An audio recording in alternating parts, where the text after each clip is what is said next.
All right. Good morning, everyone. It looks like we have a lot of people pouring in from all around the country to join our webinar. We appreciate you making the time to join us. It's just a pleasure to be able to bring this conversation. I think it's an important conversation, and obviously, this is a heated conversation, and we're just privileged to be able to facilitate this discussion. We have a lot to cover, so I'm just going to dive right into it. Let me give you a little bit of background on who I am. My name is Craig Cable, and I'm the Church Safety and Security Director here at Group Publishing. A little background on me. I'm a Reserve Deputy Sheriff here in Larimer County, which is in northern Colorado. I am the lead creator of the Safe and Secure Church, the Ministry Approach Training Kit, and we'll talk a little bit about that through some of the context of the webinar.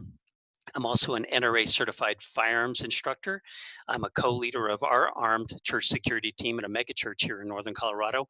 I'm also a church security consultant, author, and national trainer. There will be no video. This is actually just going to be a PowerPoint presentation. I thought rather than the distraction of seeing me, I'd rather you just hear me and focus on the discussion at hand. And that way we can get through the materials and then get to some of the Q&A if there's any points that I didn't address in the webinar that we can get to.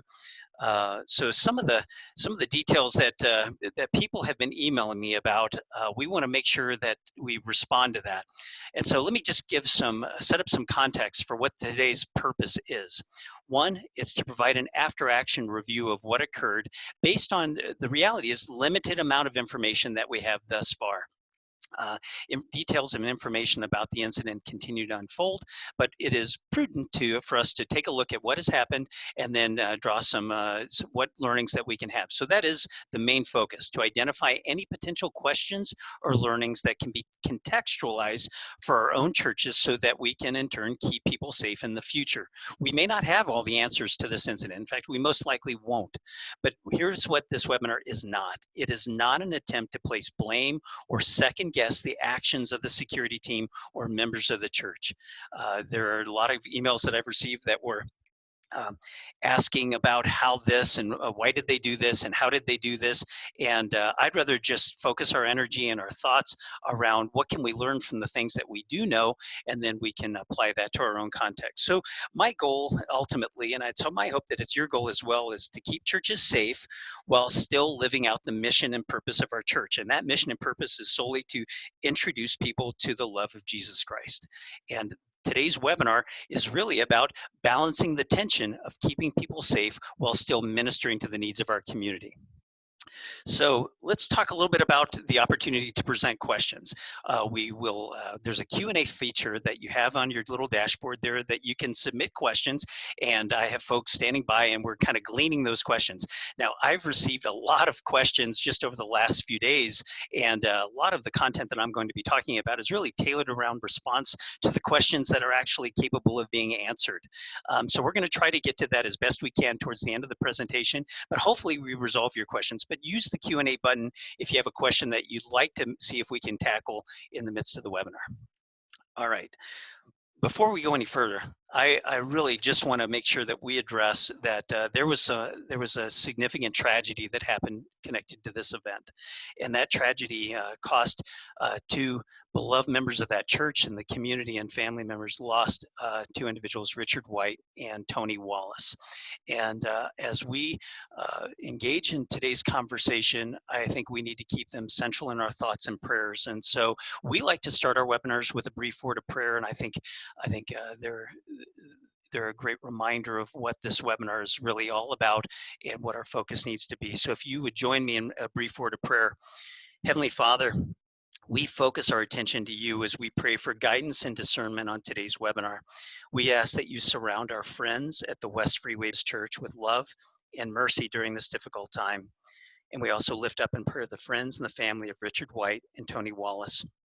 May they feel your divine peace and presence as they grieve the loss of these two extraordinary men. Bless our time together in Jesus' name, amen. Well, let's jump into some trends. Common question that I was getting is this what's happening in the world at large around violence, especially what we're seeing in the news around mass killing. So I thought this would be beneficial to see. This is the Associated Press and USA Today derived these stats that inform us that there were 41 mass killings in 2019. Of those, 33 were mass shootings, and the 211 people killed in last year's cases were outnumbered by the 224 victims in 2017, when the deadliest mass shooting in modern US history took place in Las Vegas, Nevada. That, to me, that's a little staggering, considering 2017 saw Sutherland Springs, saw a lot of different incidents, and the fact that 224 victims killed were unprecedented in history. And then to think that we were very close to rounding out 2019 with that level of tragedy, it's quite extraordinary. But that's a national trend that takes into all mass shootings, mass killings, excuse me, defined as when 4 or more people are killed, excluding the perpetrator. And that's how the FBI defines mass killing. So let's put this into a ministry context. When you look at trends related to houses of worship, and this is information derived from the Faith-Based Security Network and Carl Chin's organization, which really watches these trends very closely. This is just a staggering about 3 to 4 week snapshot of just the last 3 to 4 weeks. And they're specifically highlighting what I would call lethal force or potentially lethal force encounters. Obviously, you see the December 29th event at White Settlement, Texas, but as you can see, setting fires, stabbing, a man shot and killed in a church parking lot in Bluffton, South Carolina. Shawnee Baptist Church, a man intentionally hit another with his car in the church parking lot. A shootout between cars left one injured. You can kind of see this is just a snapshot of what has occurred here in houses of worship around the country just in the last several weeks. Now, these would never rise to the occasion of national news because they're local stories, but with the exception, obviously, of the West Freeway Church of Christ shooting. But this does give you an indication that we are definitely seeing a rise in mass shootings, mass killings, but also the targeting of houses of worship for this violence. So that is an unfortunate trend that we are seeing across the country. So let's give a little bit of a backdrop on the incident for those who maybe aren't familiar with entirely what happened, and we'll get into more details here in a bit. But on December 29th, 2019, shortly before 11 a.m., a lone gunman opened fire during Sunday services at the West Freeway Church of Christ in White Settlement, Texas. That gunman shot and killed 2 church members before being killed by a single shot from a member of the church's armed security team. And what's staggering is that entire incident lasted approximately 6 seconds. It actually, if you really look statistically, most active shooter events are over within 1.5 to 2 minutes. So they have a tendency to be very fast, and we'll talk a little bit about how do we have a response to something like that that is just so fluid and oftentimes over before law enforcement arrives. So we're going to start this discussion with some context around the video. So let me give some disclaimers and warnings about this video. What you're going to watch is the video, the unedited video in real time of the church shooting based on the live feed that the church was capturing the event. We're going to watch it first in full speed, then it's going to turn black, and then we're going to watch it in half speed with it zoomed in. And the video has been edited to start approximately 7 seconds prior to the first shot, to give you some, a lot of the other video hasn't been shared with this. But here's a big disclaimer. The purpose for watching the unedited video, which is graphic, is that church staff and security team members, we can analyze what occurred and then learn from that incident. It is in no way our intention to sensationalize what occurred or to minimize the tragic loss of life that this church and community experienced. This video does, however, give us a stark view into how quickly it unfolded and some of the dynamics that happen in the chaotic scene of an active shooting situation. So I'm going to, the video the sound has been removed, so you will not hear the shots fired. You will be able to see the full event. I'm going to refrain from any comment until it's over, and then we're going to rejoin the webinar.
All right, 6 seconds.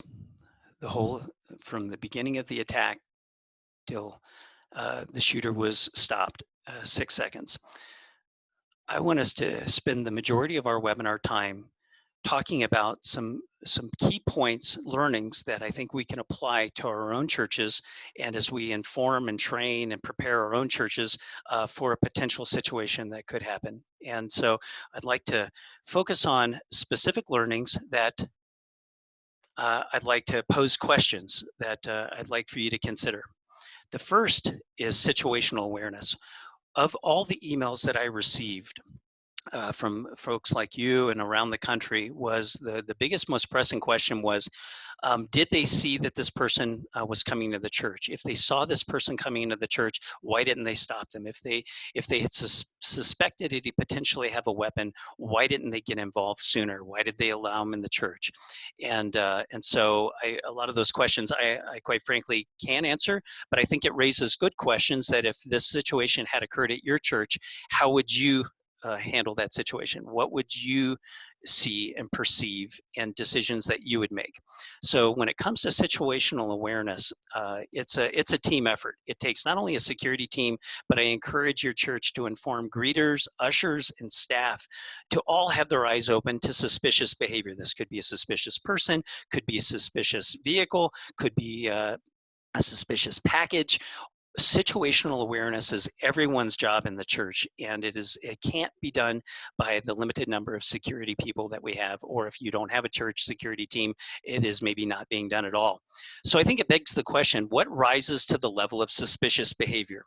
Now, reports from the church indicate that they had perceived that he was wearing a wig and a beard and some type of disguise that rose to the level of suspicion. Now, when they started to looking at this individual, whether or not they made contact or not, and contact, for those who aren't familiar with that, is just an intentional engagement or interaction with a suspicious individual for the purpose of determining their level of threat. So it can be as specific as, sir, I see you carrying a backpack that is broad concern, or good morning, I haven't seen you here before. I don't know if I've met you before. Welcome to our church. My name is Craig. So contact doesn't have to be necessarily overly zealous. But it is a way to make contact with that individual.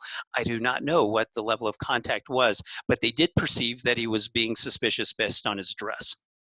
So I think that's the question for you all to consider, is when do you make contact with the suspicious individual? We have in our, as I mentioned, the Safe and Secure Church Kit, we have a whole DVD dedicated to suspicious behavior and making contact. And one of our approaches that we highly encourage is that it's better to make contact when the nature of the safety of the church has not been compromised. So making contact out in the parking lot, or making contact in the lobby is better than making contact in the auditorium. So being very specific and getting a plan together of where contact will occur. I think it also is important to determine who will make contact with the individual. We highly recommend that if you're going to make contact with a suspicious individual, that it be two members of the security team do that. We call it contact and cover. One person to initiate the contact and engage in the conversation. The other person is providing an extra set of eyes with a 365-degree view of the individual to assess weapons, potential attack cues, things like that. So having the person engaged in the conversation can focus on the individual in front of them. Having the cover person there is a way to add an extra set of eyes. But that's a training opportunity that you can invite into your teams, is how will contact and cover look like if you were to make contact with an individual who looks suspicious?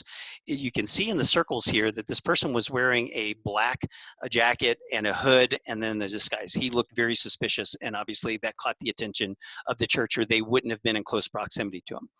A common question that I get is, can you search an individual? And it is private property, and it is within your right as a church to determine the level of contact and the level of what you believe or perceive to be in the best interest of the safety of the individuals of the church.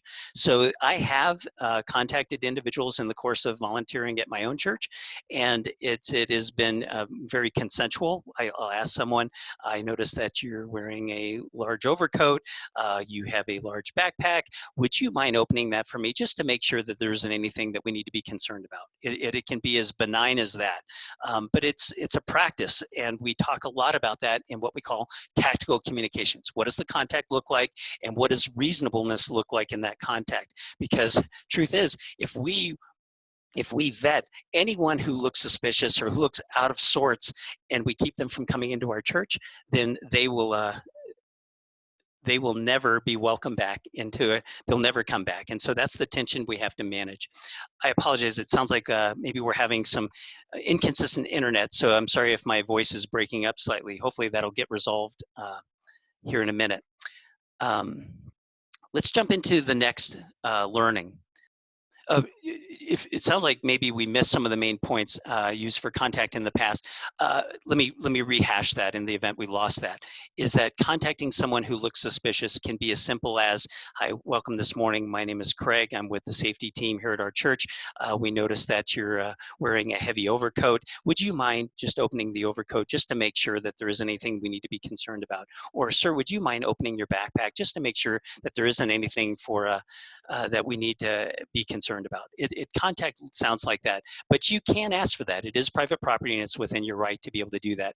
Just be discerning and careful, that because we don't want to unnecessarily run someone out of the church just because they don't fit the norm of people coming in the church. So hopefully that helps. That and I'm sorry if some of that question was not answered in the course of losing some of the audio, but if I need to elaborate on that further in the Q&A, we sure can.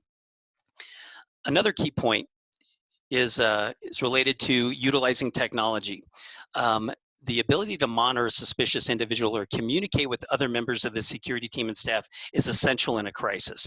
Having radios, having the ability to communicate with other security team people as you assess the potential dangerous situation, but also it's very important to be able to get a plan together, how you're going to manage the situation. And not having communication will be a real hindrance for you. It's also very helpful if you have closed circuit television that you can monitor a situation very close. Our church has some very sophisticated television cameras and monitors that we can zoom in very close, and I can get photographs of the individual. I can zoom in to get a better assessment of their clothing, potentially if they have weapons. Those are all available to us through the use of cameras. And so that's something to consider for a church that maybe has the means to be able to do that. But it's not imperative. It is just, it's a very helpful tool. So do you have sufficient number of radios? Do you have the ability to be discreet in your radio communications, i.e. two-way headsets? If you can speak discreetly into a microphone and hear the transmission in your ear without broadcasting that over an open area without a microphone or an earpiece, is really essential to making sure that you're monitoring and managing the situation well. Another, and this is a little controversial, as I go around the country training church security teams, I find that most churches are sort of divided on this. And I'm going to encourage you to look at potentially identifiable security members. Studies have shown that the presence of security can serve as a deterrent against crime. It also helps to identify security members in a critical incident. Now, you can tell by the camera here that the security team dress was inconspicuous. They weren't wearing anything that I couldn't see on the video. Now, once again, I don't know for sure, but based on the video, I'm not seeing anything that would distinguish them as identifiable security team members. Now, I do believe it has served as a deterrent in our church. It also serves as a presence that our church congregation welcomes, that they appreciate seeing that there is security there, and having us identifiable is a real comfort to them. It's not a distraction or it raises concern. It's actually a welcome presence. So I think that's the question is, do you have visible security presence? And there are pros and cons to having a visible security presence.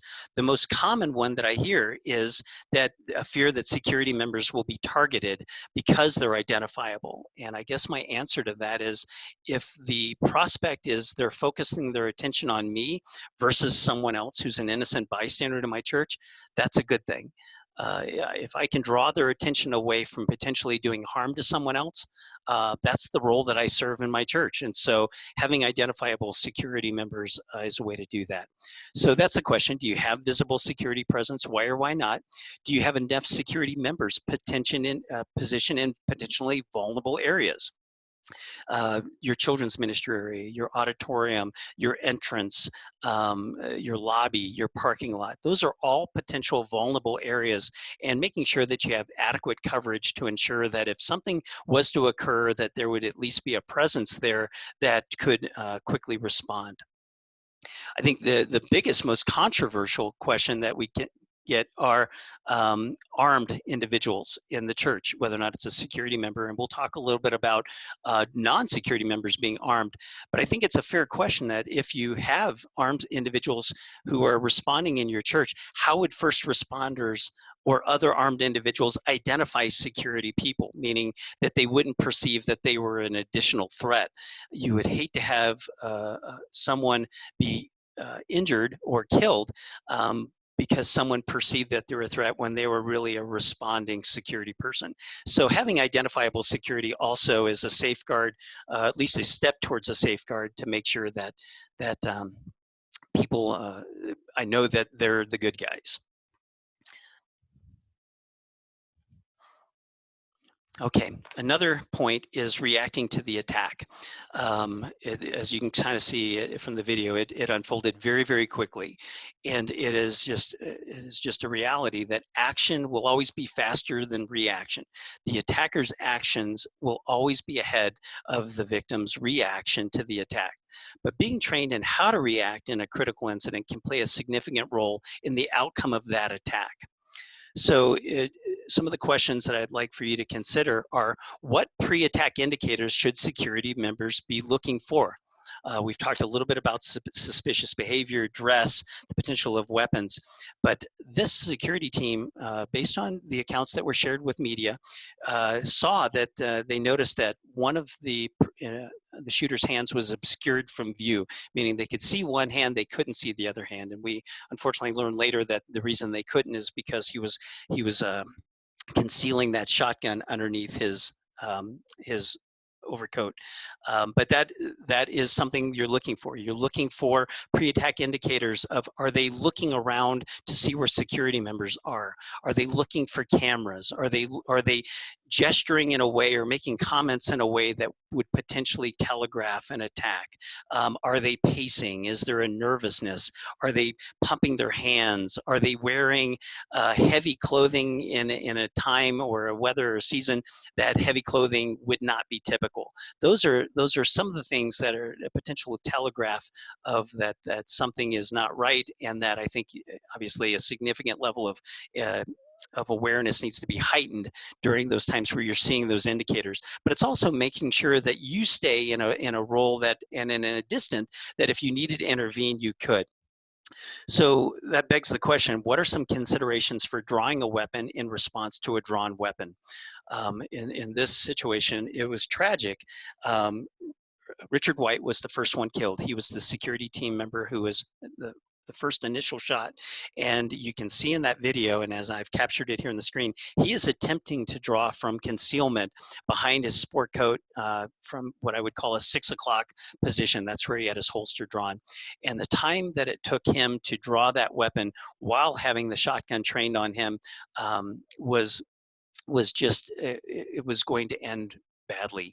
And so in law enforcement and in security, some of the things that we train for is that in a situation where you have a gun trained on you and a drawn weapon on you, going to a drawn weapon is sometimes instinctive, but it is oftentimes preferred that you close the distance. And we we talk a little bit about that in our training, and we cover that very specifically in one of the DVDs in the Safe and Secure Church Kit.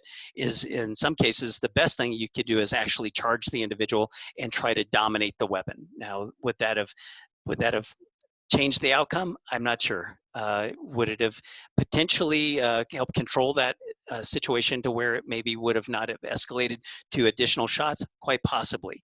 But it is a mindset and a training that you need to make sure that your security teams are thinking about. Have they invested in the training that would teach them open-handed defensive skills? Have they been trained or informed on weapon retention or potential disarms?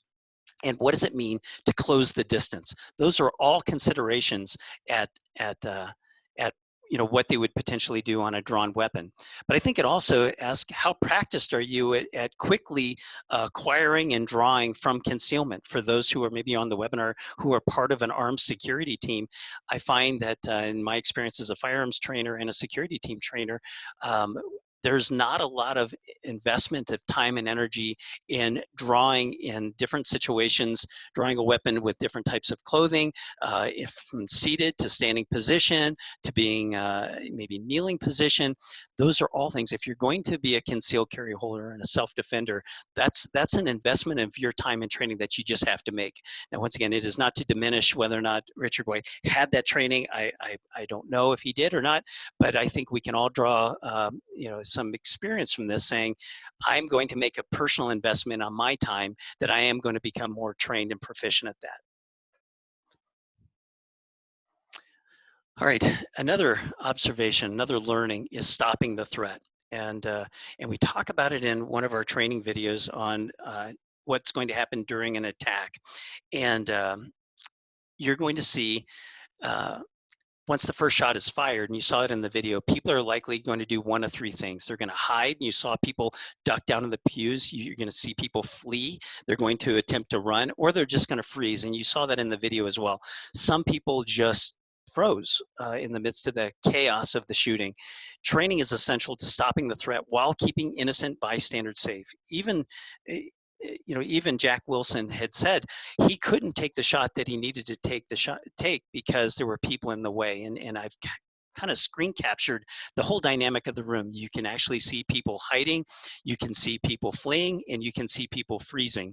And if you see the proximity to where Jack is shooting from, and you see the suspect, and you see individuals between, there is a lot in between him and the shooter. And so that was problematic, and it cost some time, very little time, but it did. And that training just didn't happen overnight. He was prepared for that. So I think here's some of the questions you need to consider. What will be your church's response to an active shooter? As I go around the country, I would say churches are very divided over whether or not to have an armed response. And I don't have, for the sake of this webinar, I don't have an opinion one way or the other. I think some churches, they theologically are not allowed to have armed security. In some cases, it's because of statute. City or state statute does not allow them to have armed security, or just philosophically, the church is opposed to armed security.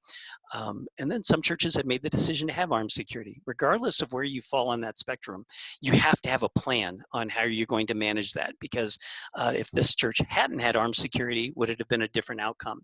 If you do not have armed security, then what is your plan to train your team on how to deter or engage someone who potentially is armed in your church?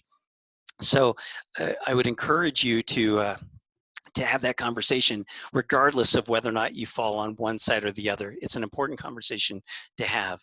So for those churches that are receiving training and should be investing in training, it begs the question, has your security team received training that simulates the stress and chaos of an active shooter? And in firearms training, we call that stress inoculation. Now, granted, we cannot mimic the chaos and the terror of an active shooter event, but we can create realistic training that creates some level of stress, and it's your ability to make key decisions, to be discerning in your actions, and be decisive in those actions under stress will serve you well when you're ever faced with a situation situation that creates that kind of stress. And we use an adage that says the body won't go where the mind hasn't already been. If your mind hasn't already been in that situation and you've pictured yourself in that situation, you're likely not to be able to make good decisions under that stress. So realistic training, and we're actually filming, before even the shooting happened, we had scheduled, we're doing some filming here this week on a complement video to the Safe and Secure Church kit that addresses armed response to an active shooter. I'm going to be interviewing a member of our SWAT team as well as a firearms trainer, and we're going to demonstrate some shooting drills and training drills on that churches should consider when it talks about armed response. And so that video will hopefully be ready to go in March sometime. But I think as you're looking at this, do you have policies and training for your team members, whether or not you're armed or not, that are standards for security team members? If you're an armed team, do you have proficiency standards? If you're an unarmed team, what are the standards for the security members so that they know what is the level of response that they can have that is being backed and supported by the church? Those are all important discussions to have. Now, something to consider when this shooting occurred, of all the locations in the auditorium where it occurred, it probably was the most advantageous because it was located in the back corner of an exterior wall, from what I can tell. Imagine if this situation had unfolded in the center aisles or where there were clusters of more people. That would have been a much more complicated and dire situation because of the inability to potentially respond to the speed of that shooting. So things to consider is you don't get to choose where an attack's going to occur. You only can react to it. So what would that look like in the different areas of your own church? How would you train if a threat emerged in the auditorium, in the children's area, in the nursery? Those are all good conversations to incorporate into your training, and especially your scenario-based realistic training.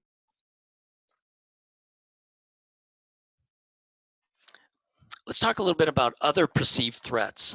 With more people, and we see this as a trend around the country, more and more people are arming themselves. They're becoming self-defenders. So it's imperative that churches have a conversation about the likelihood of concealed weapons within the church. And I've highlighted here in circles, there's approximately 5 guns that came out in the course of that. Now, I can't tell whether or not these are members of the security team or they're bystanders who were concealed carry holders who were in the congregation that day, but 5 handguns came out in the course of just a few seconds after the shooting. And here in Colorado, where we're an open carry state and very generous with concealed carry, it is a very high likelihood that we're going to have a lot of firearms come out should an incident occur, if this had occurred at Foundations Church where I serve. And so this is a conversation to have. Does your state, city allow for concealed carry in churches? Does your church have a policy about firearms? And what I find is when I get a lot of questions from churches around the country, this is probably central to that, is that a church members either are carrying or there's church staff that have a concern about this. Now, obviously, this event occurred and these 5 individuals showed restraint and there was no other loss of life. Thank you, Lord, that nothing happened from this. They were obviously very responsible in that there were no additional shots fired. But it does beg the question of, okay, if something was to happen in our church and a lot of guns come out, how will we discern security from a threat? How will we discern when first responders come in? How would we manage that situation? And that's an important conversation for an entire church staff and church security team to have together. And so we talk a little bit about that. How would your security team identify a perceived threat versus an armed self-defender, which obviously these individuals that day showed a lot of restraint. I'm grateful for that. All right. Here's my last learning, and this is around this triad of skills, attitude, and mindset. Archilochus had coined this back. He's a Greek poet, and I truly believe it. We don't rise to the level of our expectations. We fall to the level of our training. And we need to recognize what Jack Wilson did that day.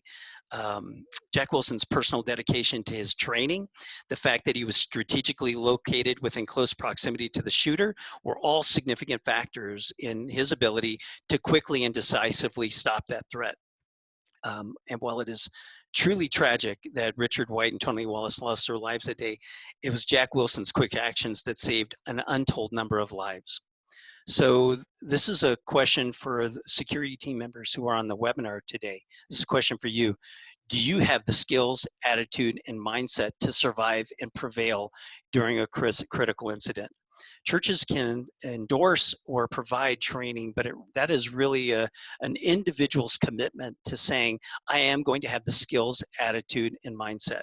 And when I say skills, I mean training skills that you've invested in your craft, that you're proficient with your firearm, you're proficient with your equipment, that you have the ability and confidence and competence to effectively and safely be a self-defender and to defend the individuals in that church. Attitude, do you take this seriously? Do you realize that you have a huge responsibility to every individual in that church, that you are stepping in the gap and that you are going to put yourself in harm's way if you're ever faced with that situation? Mindset would be that you're going to survive, that you're going to fight, and that you're going to prevail, and that the reality is that you may not survive. And the mindset around, I'm going to do anything and everything I can to stop this threat, and that it may cost me my life. The individuals who lost their life that day did not come to church believing that was going to be their last day. So I would encourage any security team member who's on this webinar today to take that uh, responsibility seriously, that they will invest in that. So that's the question. Do you have those skills, attitude, and mindset to survive and prevail? But this is a larger question that I want to pose to the group, is what is the measurement of success in an active shooter event? That is a hard question to ask, but it's the brutal reality.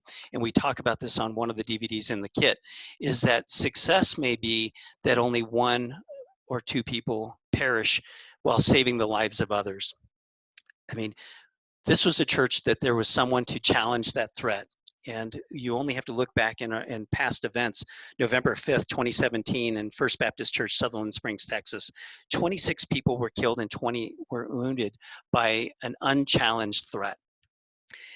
Later the next year, the October 27, 2018, at the Tree of Life Synagogue in Pittsburgh, Pennsylvania, 11 were killed, 6 were wounded with an unchallenged threat.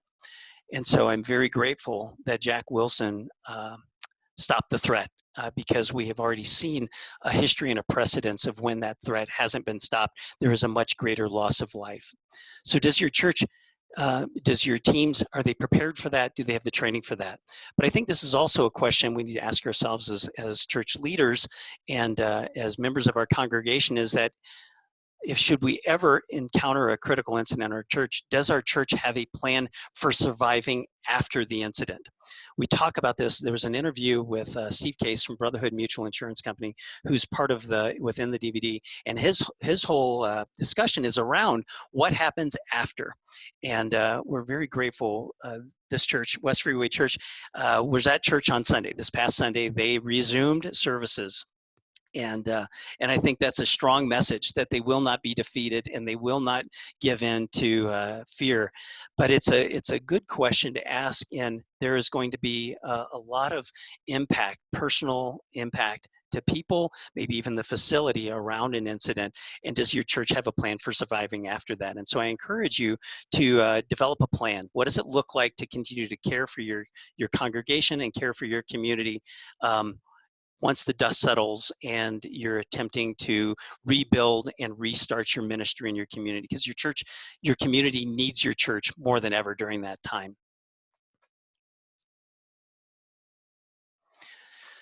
So we have some resources to help. A lot of what I talked about when it comes into the spectrum of whether or not to have armed security, to not allow firearms, etc., that's really a paradigm.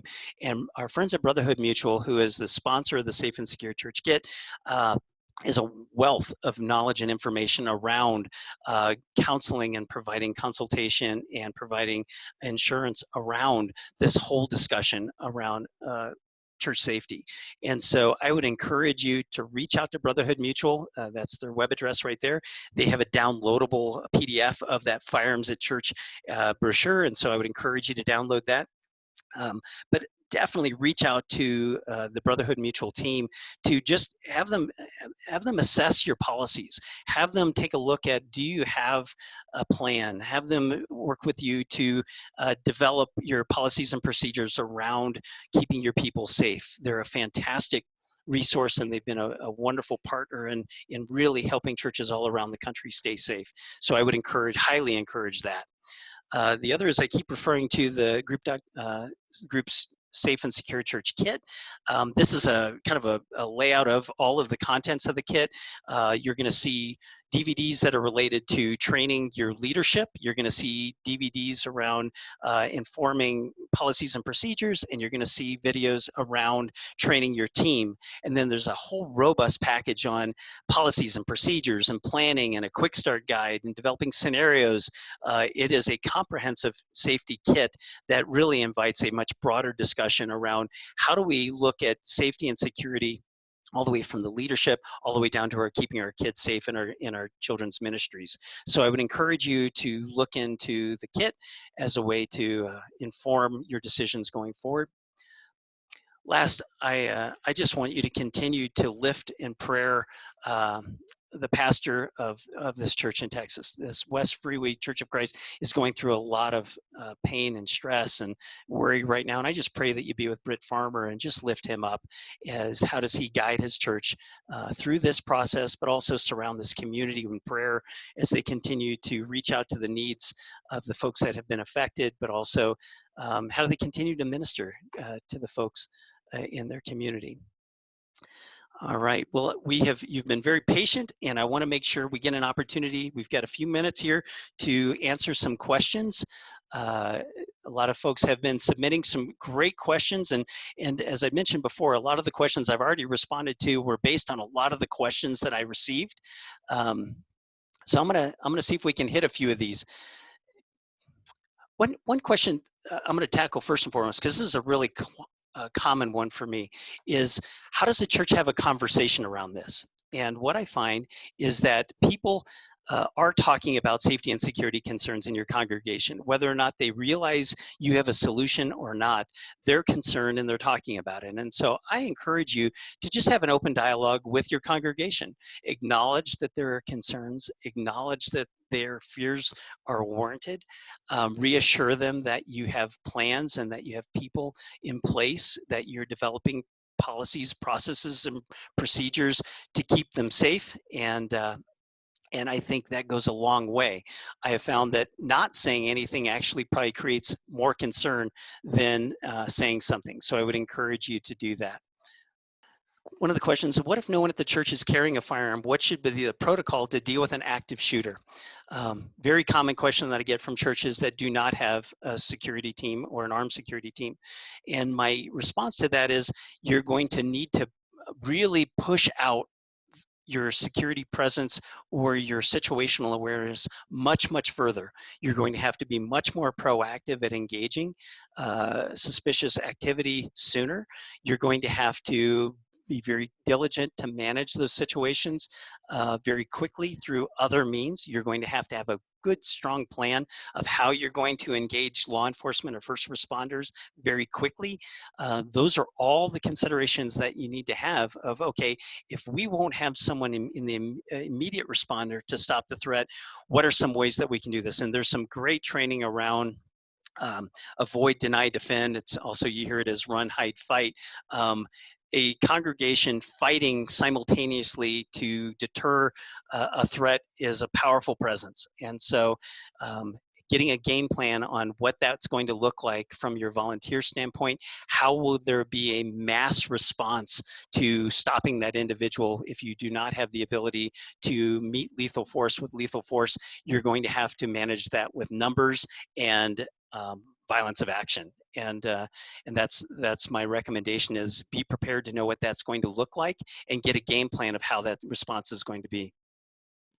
Common question, tasers, batons, less lethal. I have talked to a lot of churches that are considering less lethal options like baton, taser, OC, uh, etc. And those are not lethal. They are less lethal. They also require a high degree of training and experience. I, Tasers, in my experience in law enforcement, they are not always effective. There's a lot of things that are somewhat challenging or problematic with tasers, meaning clothing, length of the distance of which you're going to engage the attacker. There's a very limited range. There's a lot that can go wrong with the probes that actually affect the immobilization from the taser. So taser has its own unique challenges. Baton is a close contact weapon, and so that means you're going to be in the grasp or very close proximity to the attacker. It is definitely a tool in the toolbox, but it requires training and preparation on how to use that.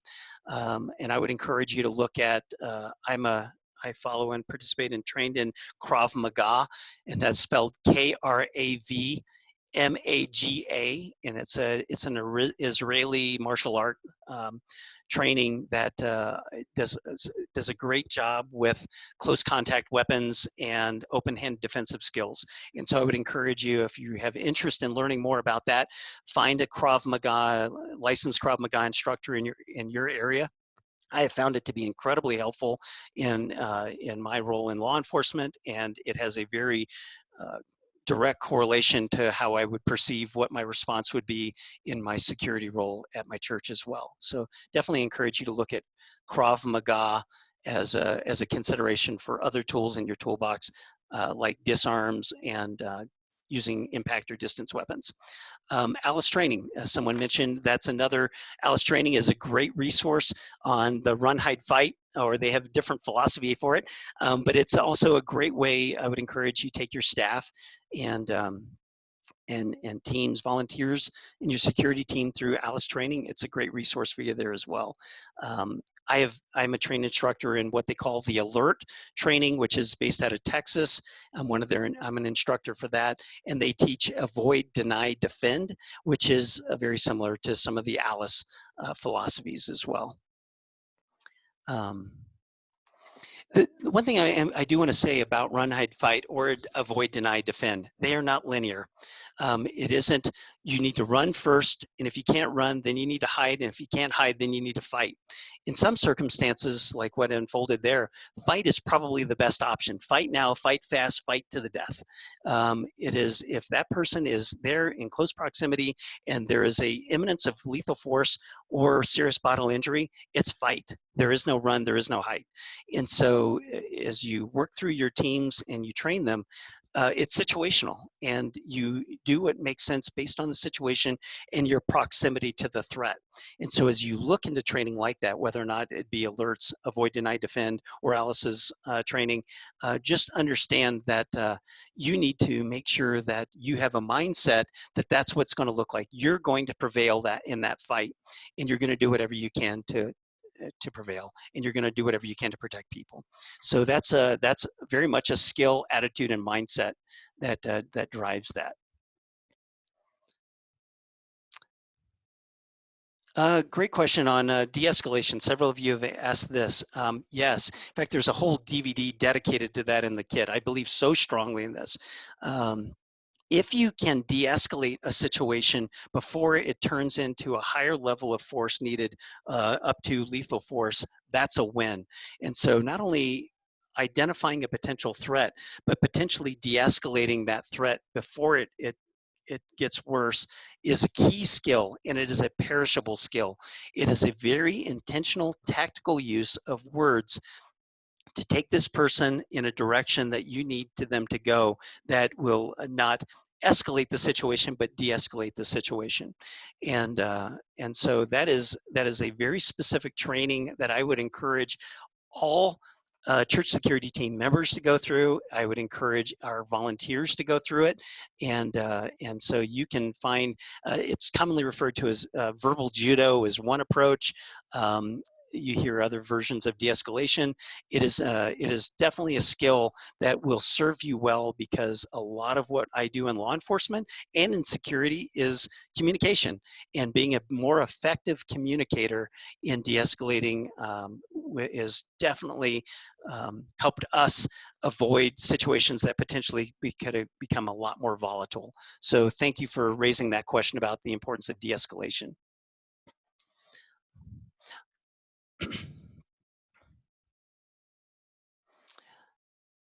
For churches that are in states that do not have the ability to have armed security, very strict gun laws like California. I'm going to be doing a training in New Jersey that's very strict. Really understand the rules associated with your state and your community, and then talk to law enforcement. I really encourage you to build bridges to your local law enforcement. They have training and resources available to you. They can answer specific questions. I would make them very familiar with your location. Invite them to come. Invite them to participate in any trainings that you have, and then ask them what are some of their recommendations on how would you manage a potentially critical and dangerous situation from their perspective. So tap into that local resource. A question came up about the uniform or identifiable security. In our case, our church, we wear a dark blue shirt that says SAFE Team, and it is SAF, and that stands for Security at Foundations. Now, what I like about that is that if I'm making contact with someone and they see that my church has SAF, SAFE, that doesn't necessarily telegraph that I'm security, but you can tell that I'm wearing a logoed shirt that shows that I'm part of the church. And I wear a bright orange lanyard that has the Foundation's logo on it, and I've got an ID badge that shows, it's a different color, that shows that I'm on the security team. The shirt identifies me as a member of the church, or a volunteer in the church, a key volunteer in the church.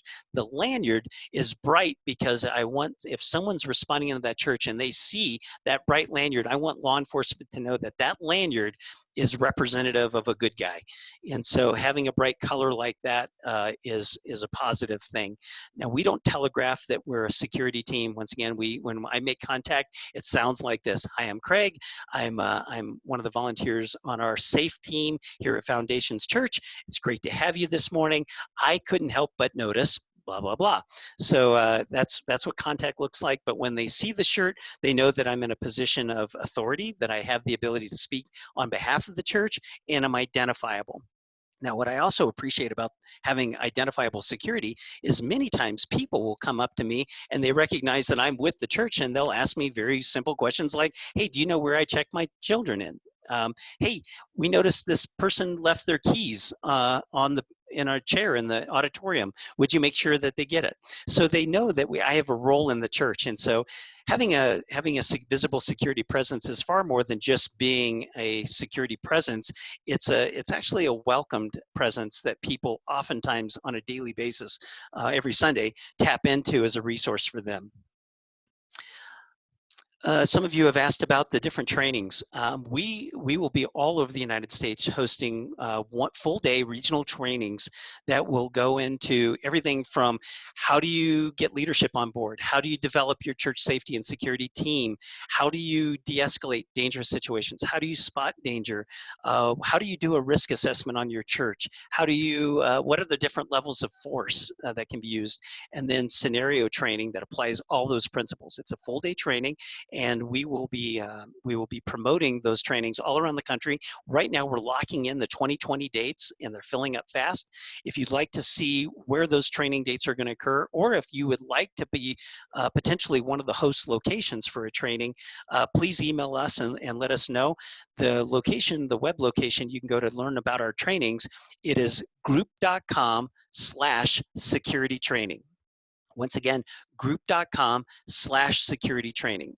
And for just participating in the webinar, we'll send everyone information about those trainings in the event that you'd like to come and join one of those full-day trainings, or if you'd like to potentially host one of those trainings in your community. We are looking for specific host locations in cities, and we would welcome the opportunity to have a dialogue with you about it.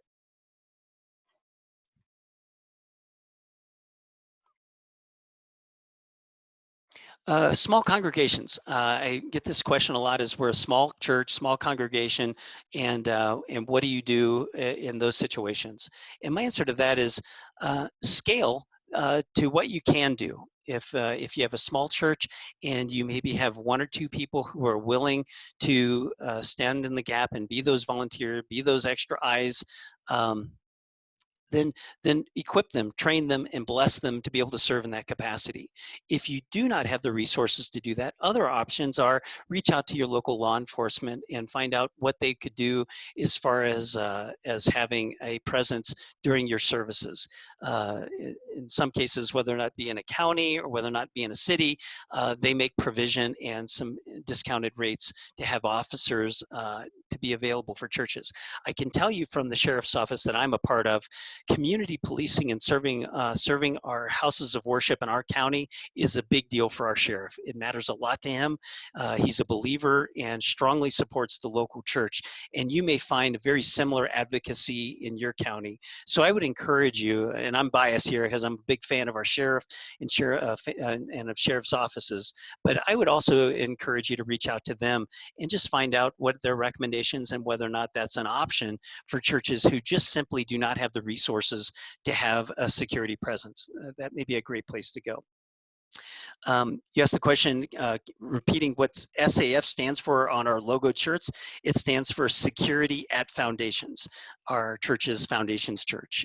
And that's SAF. It's a little encrypted, but it works for us for sure. All right, we are approaching the last little bit of our time together. I just want to thank you all for this is an important conversation, and I appreciate you all making the time to come and participate today.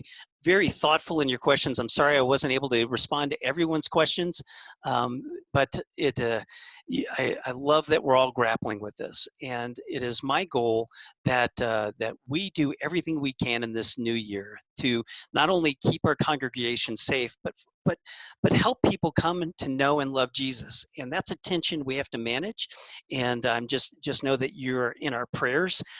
From group is praying for you. Our friends at Brotherhood Mutual are praying for you, and that we're here as a resource to help you in that effort. And we want to help you stay safe and secure, and we want you to be able to feel supported in that. So I appreciate your time. I appreciate your thoughtfulness. And I also appreciate that you would continue to lift this church up in Texas, lift these families up, that this tragic loss can be something that we can learn and grow from, and that their sacrifices will ultimately help keep others safe. And I'm truly grateful for that. So thank you all for your time. Pray for your blessing on the remainder of your week and your Sunday services. And just know that we are so very, very grateful for all of you. Take care and God bless.